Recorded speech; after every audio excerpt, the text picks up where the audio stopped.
Hey, my name's Shaun Pinner.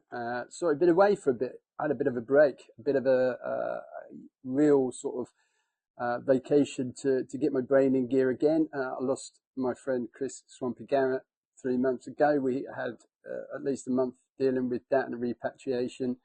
An EOD, a Brit EOD guy from the Isle of Man who worked out here in Ukraine, set up a charity for Val.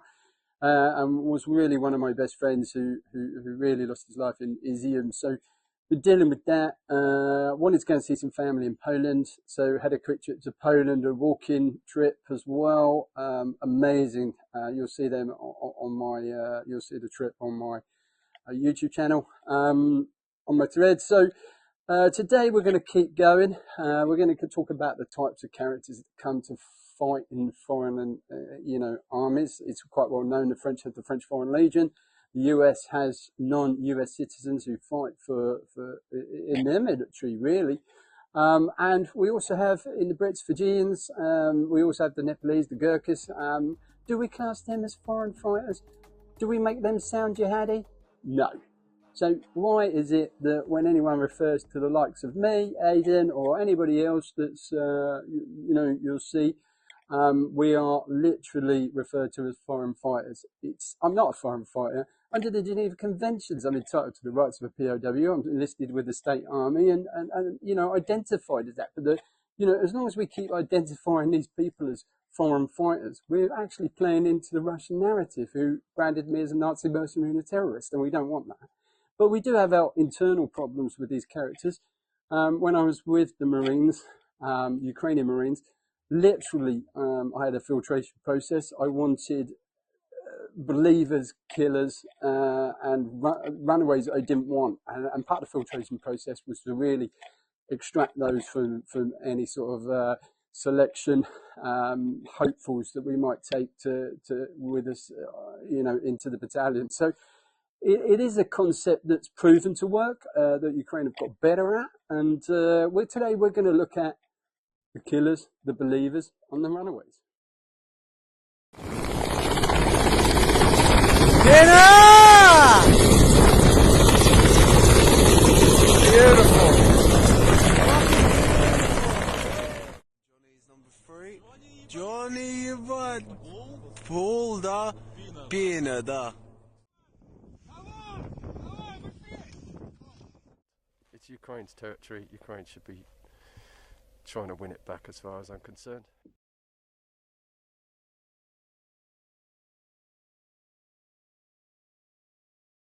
When I talk about believers, I'm talking about the people who came here, who are not after the money, the clicks, or any prestige. They understand the value of it. They understand what this war means. If Ukraine loses, it's on the brink, it's on the doorstep of Europe. Russia wins, they take Ukraine, they take all the innovations that Ukraine have made, and then they become Russian. And all the locals here, all the people inside Ukraine, then get forcibly, the fighting age males get forcibly conscripted into the Russian military, and they understand that. They fight like a local. So those people, the believers, are probably the easiest category to really talk about. They didn't need convincing to come. They come. I almost liked the fact that when a believer came, if they said to me that they had no military experience, I would sit there and take them straight away. Generally, they were easier to train. Generally, you could mold them how you want them. They respected the chain of command. They wanted to learn. People like Aidan, who had minimal military, Aidan Aslin, who had minimal military experience, and Brahim Sadoun, who had none, who was studying at Kiev University, and he was from Morocco, did very well in captivity, did very well on the front lines, didn't choke, didn't fold. They were honest, generally honest people who were easy to train, who listened. So those sorts of people. One of the best stories I could tell you is Croatian Prevak, who was with us, who had minimal military experience in Croatia, who did the best out of all of us when we tried to break out of Mariupol, escape in, and managed to get 11 days out. By the end of it, he was eating grass and only got captured because he was exhausted. But he was trying to get out. Highly motivated people, generally the best out of the three categories I've just talked about. Some of them are made up of veterans with vast experience who just have good morals and understand the values of fighting out here for something good. They struggle in normal life, and war zones give them something that normal civilian life doesn't bring. So generally, believers come in all waves and strengths and sizes, and I didn't reject anybody if they were just generally honest, and they didn't pretend there was something they weren't. Also, there's no doubt in my mind that without believers, Ukraine wouldn't have an international brotherhood that we've got now. Their backbone, they're really the backbone of everything. It's not just the military, it's the volunteer force too. Without the volunteers of believers and people that believed in Ukraine, we probably still wouldn't be here as a nation. So believers are essentially extremely important category, not just for the military, but for the civil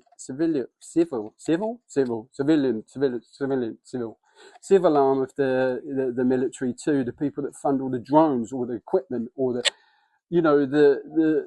gear that we're able to fight with. So all those fall into that category, and generally good characters as well, with high morals. So generally that's the first category. Is quite easy to cover over. So we'll cut to the next one.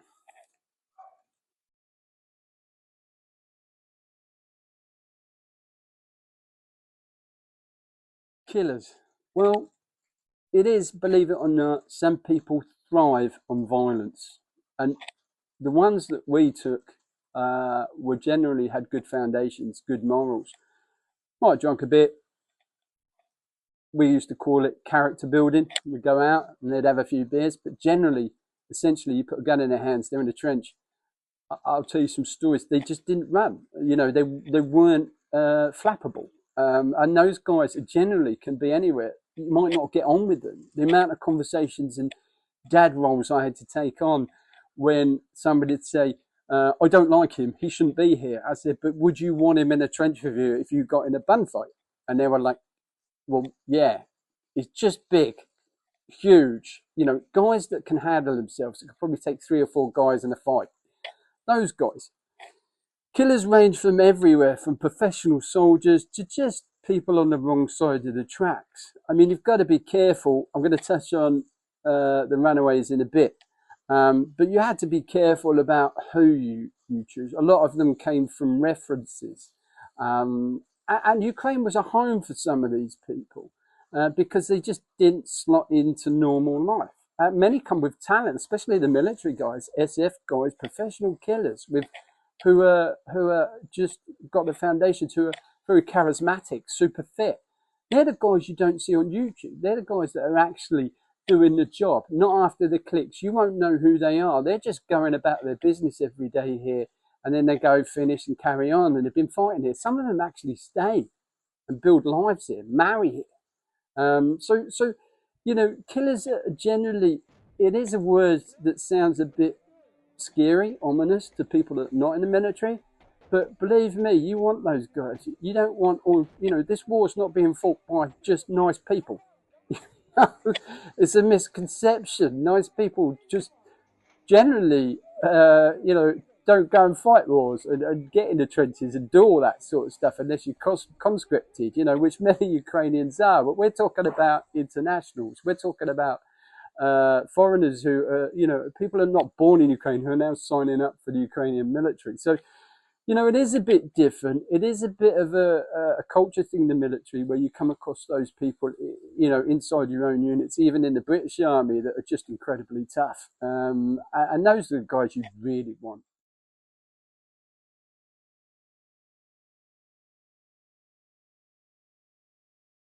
Now let's talk about the Runaways. One of my first jobs with National Guard, and specifically Azov, was to take away the extremist volunteers that came thinking that Azov was actually a Nazi unit and they'd found a home with a Nazi battalion.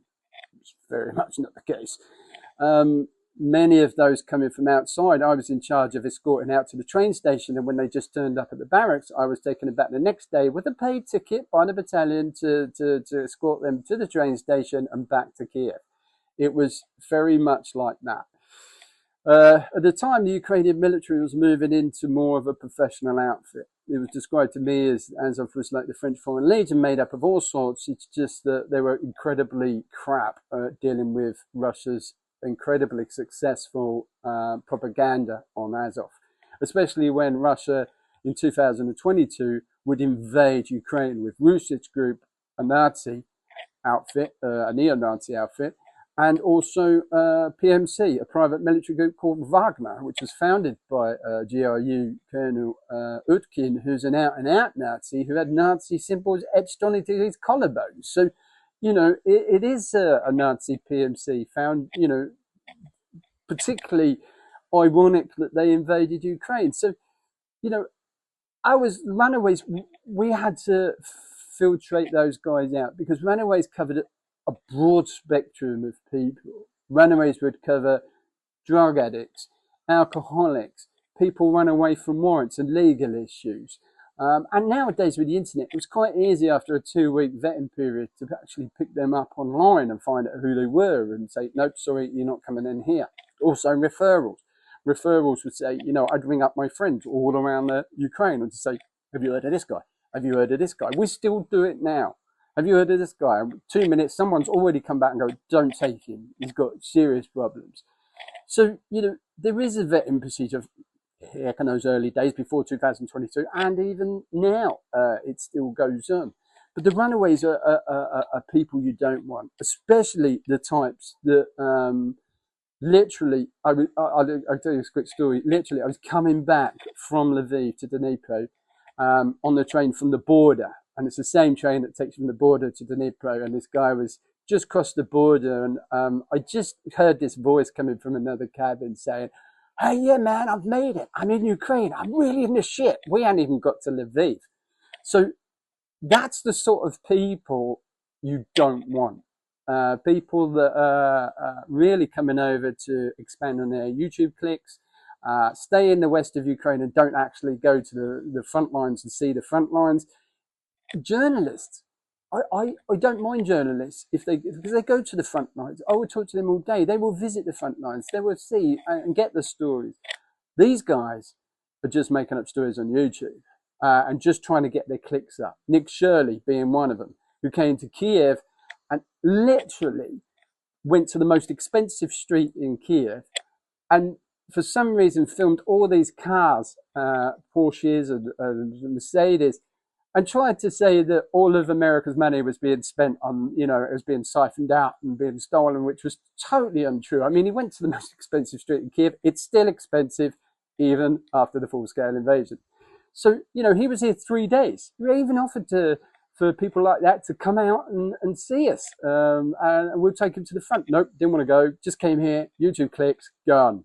So we're going to be really careful of that. You know, so those are, and really, the only problems we've had in Ukraine of foreigners being killed inside Ukraine, nothing to do with Russia, is by other foreigners, normally about money, normally about trucks. It attracts. Ukraine attracts at the moment, it's like a magnet for every spaceship door gunner and underwater knife fighter this side of Moscow.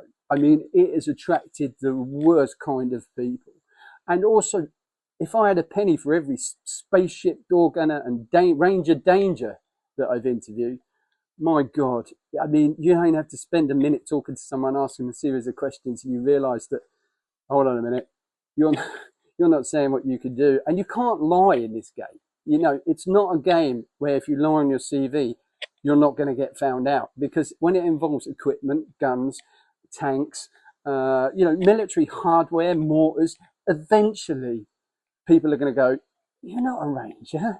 What the hell do you know? You know, it's nothing you can lie about. And it's a very clever people that are coming over who are hearing words and repeating them. And you think initially you get an interest in them. And then after you've dived into their past, you just go, no, God, He's heard some words, he's heard some stories, and he's just regurgitating those stories. So it's very interesting to really sort of, from a psychological view, look at those people, because it does attract knobheads over here. But let's be honest, we all know who those knobheads are. The real guys doing the work, you won't even see them on YouTube. Don't look at me, I'm old, I'm 51, I've done my bit, I'm still fighting another way now. I've got more injuries than anything at the moment. So, but now, you know, my job is to really sort of promote Ukraine's interests and talk about these things. I mean, I don't get paid for it. This is more of a hobby. So, but yeah, I mean, it is going on. You know, we do end up with most of the people that come over want to they get caught up in the system as well. They can't fight with the teams. They can't get on the teams, because the teams know they're lying. So, you know, they sit in Kiev, drink beer, and they stay here for 6 months. What happens then is they blow up, and they like to take nobody likes failure. So they try to take 2 or 3 people with them. So what happens is they come here with all these expectations about joining the team and getting some combat because they want to shoot guns. And then what happens is the teams realize nowadays that they're not who they want. So they go back and they sit in the second line or in Kiev, and they join other units that are not really that reputable. Sit in Kiev 6 months, normally go down the beer route, the women route, just get drunk, and then blow up, and want to take 2 or 3 with them and say, well, Ukraine's crap. You know, and it's like when they're the problem. So it is an issue here, but it's nothing that we haven't seen and we'll get better at dealing with. But yeah, so runaways, killers, and believers, you can normally fit them into that one bracket. And normally 99% of the people are running away from something. It's that 1% of believers and killers that we want to keep.